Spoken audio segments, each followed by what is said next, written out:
नमस्कार। बहुत बहुत स्वागत है आपका आपके अपने YouTube चैनल पर जिसका नाम है खुशियाँ अनलिमिटेड। और मैं यहाँ पर कुछ साइकोलॉजिकल इश्यूज से डील कर रहा हूँ फिलहाल इस वीडियो में, जो कि स्टूडेंट्स फील करते हैं, फेस करते हैं और एक ऐसे भयंकर स्टेप को कभी कभी ले लिया करते हैं जिससे उनका, उनके परिवार का, इस देश का, सबका भारी नुकसान होता है। पहला वीडियो ज़रूर देख करके यहाँ पर पहुँचिएगा, क्योंकि उसमें मैंने डिस्कस किया है कि किस तरीके से बच्चा वहाँ तक पहुँच जाता है, उस स्टेप तक। और अब मैं आपको समझाने की कोशिश करूँगा कि वो तो गलत है तो क्यों है, किस तरीके से आप रियलाइज़ कर सकते हो कि वो गलत है, ये मेन चीज़ होती है। सारी दुनिया कहती है वो स्टेप गलत है, जो बंदा ले रहा है उसको भी कहीं न कहीं पता है कि ये स्टेप गलत है, फिर भी वो स्टेप को ले लेता है।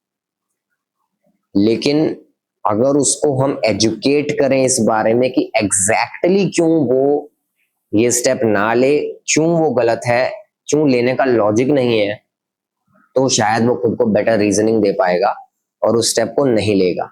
इनफैक्ट वो उस फेज से बहुत अच्छे से बाहर आएगा और लाइफ में कभी भी ऐसी किसी सिचुएशन से डट कर ऐसा सामना करेगा कि खुद का तो भला कर ही लेगा, और कोई ऐसा कुछ फील कर रहा होगा तो फिर वहां मेरी जरूरत नहीं है, मेरे वीडियो की जरूरत नहीं है, ये बंदा खुद ही संभाल लेगा। अब आओ मैं आपको कुछ एक ऐसे विचार में लेकर के चलता हूं, उसमें डेल्व करते हैं, हम डीप तक जाते हैं, जिससे आपको समझ में आएगा कुछ हद तक कि कैसे ये रीजनिंग जो फिलहाल आप अपने आप को दे देते हो जिससे गलत स्टेप हो जाए, वो गलत है, क्यों एग्जैक्टली वो गलत है। शुरू करते हैं। तो इंडिया किसी कंट्री के साथ वॉर पे है, आप एक सोल्जर हैं, वॉर फ्रंट पे हैं, आपकी पोजीशन कोई भी हो सकती है, छोटे से छोटी से लेकर के बड़े से बड़ी, कोई भी रैंक आपकी हो सकती है उस बैटल के अंदर, वॉर के अंदर, आर्मी के अंदर आपकी। एंड आप वेपन्स लेकर के तैयार हो, वॉर फ्रंट पे, when you are waiting for the battle to begin. युद्ध शुरू होता है।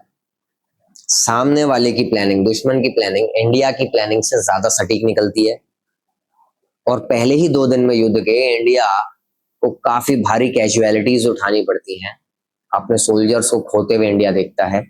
इनफैक्ट इंडिया की 2 पोस्ट्स भी दुश्मन ने कैप्चर कर ली। ये था एक सिनेरियो। दूसरे सिनेरियो की बात करते हैं। इंडिया ने बड़ी परफेक्ट स्टार्ट की युद्ध में।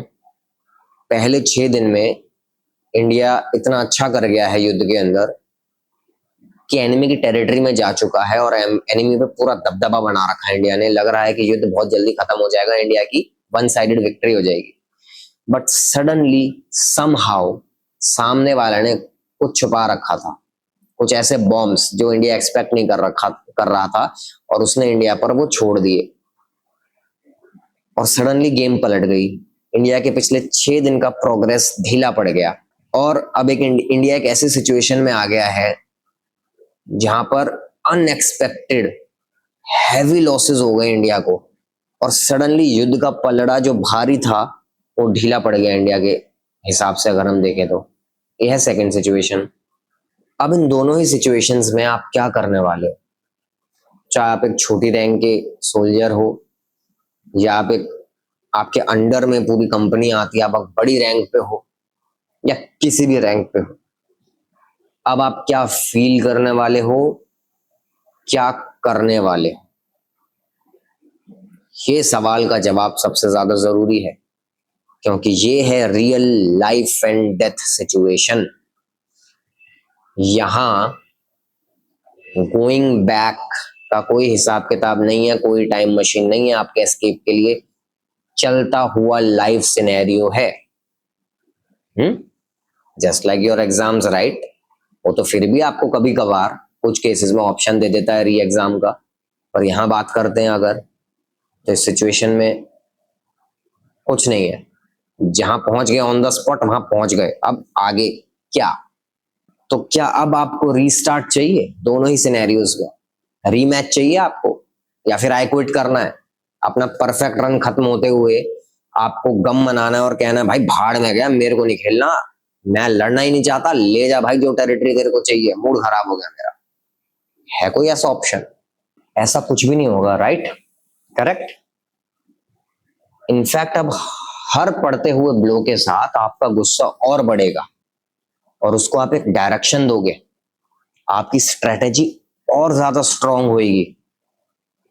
एड्रेनलिन ऐसा भर जाएगा ना शरीर में कि चाहे जो हो, दुश्मन को या तो घुटनों पे लेकर के आ जाएंगे या फिर मर जाएंगे, मगर गिव अप तो नहीं करेंगे।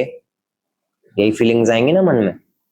तो जब real life and death situation में जब आप गिव अप ही नहीं कर रहे, इनफैक्ट इतना ज्यादा अंदर से स्ट्रांग होकर के निकल रहे हो, एडवर्सिटी को फेस करना चाहते हो कि आप विनर बाहर निकल करके आओ, ऐसी सोच आपके अंदर आ चुकी है नेचुरली, तो एग्जाम्स जो कि लाइफ एंड डेथ सिचुएशन होते ही नहीं है, उसमें आप गिव अप कर देना चाहते हैं। इनफैक्ट उस सिनेरियो को आप लाइफ एंड डेथ जैसी सिचुएशन में कन्वर्ट इस तरीके से कर देना चाहते हैं कि सेल्फ और फैमिली हार्म, सेल्फ और फैमिली डिस्ट्रक्शन मोड ऑन। गड़बड़ है ना? समझ रहे हो पूरे सिनेरियो को आप?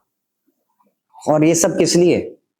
एक रैंडम एग्जाम के लिए, किसी रैंडम से सब्जेक्ट वाले एग्जाम के लिए, कुछ मार्क्स वाले एग्जाम के लिए, जो ना तो आपकी पर्सनैलिटी जज कर सकता है ना आपकी नॉलेज जज कर सकता है, जिसको एग्जाम से पहले 5-6 दिन भी अगर आपने अच्छे से रट्टे मार लिए या फिर बाय चांस एक ऐसा क्वेश्चन बैंक पढ़ लिया जिसमें परफेक्ट क्वेश्चंस आ गए, तो भी आप टॉप 5 में आ सकते हो।